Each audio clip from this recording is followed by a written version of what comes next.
រង្វង់មូលប្រៀបសឥឡូវនេះត្រូវបានរៀបចំកែលម្អរួចរាល់ហើយដែលការរចនាបែបបទថ្មីនេះគឺមានសភាពទំនើបជាងមុនព្រមទាំងផ្សារភ្ជាប់ទៅនឹងវប្បធម៌នៃការសំពះរបស់ខ្មែរយើងតែម្ដងរង្វង់មូលប្រៀបសថ្មីនេះត្រូវបានស្ថាបត្យករខ្មែរដែលជាអ្នកបាត់ដំបងតែម្ដងគាត់គូថ្មីឡើងវិញដើម្បីកែលម្អទីតាំងថ្មីនេះឲ្យកាន់តែស្រស់ស្អាតស័ក្តិសមជារង្វង់មូលដើម្បីស្វាគមន៍ប្រជាពលរដ្ឋមកលេងខេត្តបាត់ដំបងហើយក្នុងនោះដែរសម្រាប់រង្វង់មូលនេះគឺមានបង្កប់អត្ថន័យយ៉ាងជ្រាលជ្រៅតែម្ដងរង្វង់មូលប្រៀបសគឺនៅតែរក្សាអត្តសញ្ញាណដើមដដែលដែលរូបផែនដីនិងរូបប្រៀបសតែម្ដងក៏ប៉ុន្តែត្រូវបានកែប្រែចំណុចមួយចំនួនទៀតឲ្យកាន់តែមានអត្ថន័យ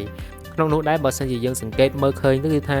ជើងទម្រ2ពណ៌សទ្ររូបផែនដីនិងប្រៀបសដោយទម្រង់បែបនេះត្រូវបានស្ថាបត្យករខ្មែរសិក្សាដោយយកទម្រង់កាយវិការអប្សរាសំពះដែលបានដកស្រង់ចេញពីចម្លាក់នៅតាមជញ្ជាំងប្រាសាទអង្គរវត្តដើម្បីបង្ហាញអំពីការសំពះស្វាគមន៍ភ្ញៀវទេសចរជាតិនិងអន្តរជាតិមកលេងខេត្តបាត់ដំបងដល់ឡែកសម្រាប់ជើងទម្រកណ្ដាលដែលយើងឃើញថាមានពណ៌លឿង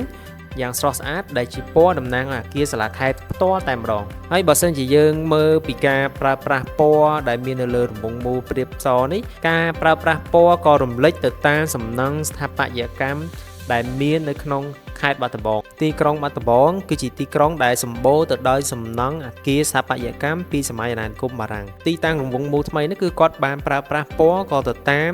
សំណង់អគារសម័យអាណានិគមបារាំងដែលមាននៅក្នុងទីក្រុងបាត់ដំបងតែម្ដងដែលឡែកសម្រាប់រូបផែនដីនេះត្រូវបានផ្សារភ្ជាប់មកនៅពាក្យក្រុងបាត់ដំបងសូមស្វាគមន៍នៅផ្នែកខាងមុខចំណែកឯនៅផ្នែកខាងក្រោយនេះក៏ត្រូវបានបំពាក់នៅពាក្យសូមអរគុណសូមសុខសុវត្ថិភាពទាំងនេះគឺជាអត្ថន័យនៃរង្វង់មូលប្រៀបសថ្មីដែលជាសមិទ្ធផលថ្មីសម្រាប់ខេត្តបាត់ដំបងហើយក្នុងនោះដែរក៏មានសមិទ្ធផលថ្មីជាច្រើនទៀតដែលកំពុងធ្វើការសាងសង់បន្ថែមទៀតដើម្បីកែប្រែទីក្រុងបាត់ដំបងឲ្យកាន់តែទាក់ទាញហើយនឹងកាន់តែប្លែកទៀតសម្រាប់ស្វាគមន៍ភ្ញៀវទេសចរជាតិនិងអន្តរជាតិមកលេងកម្សាន្តទីក្រុងបាត់ដំបងចឹងខ្ញុំសូមអរគុណដល់បងប្អូនប្រជាពលរដ្ឋទាំងអស់ដែលបានចំណាយពេលវេលាដ៏មានតម្លៃក្នុងការតាមដានក៏ដូចជា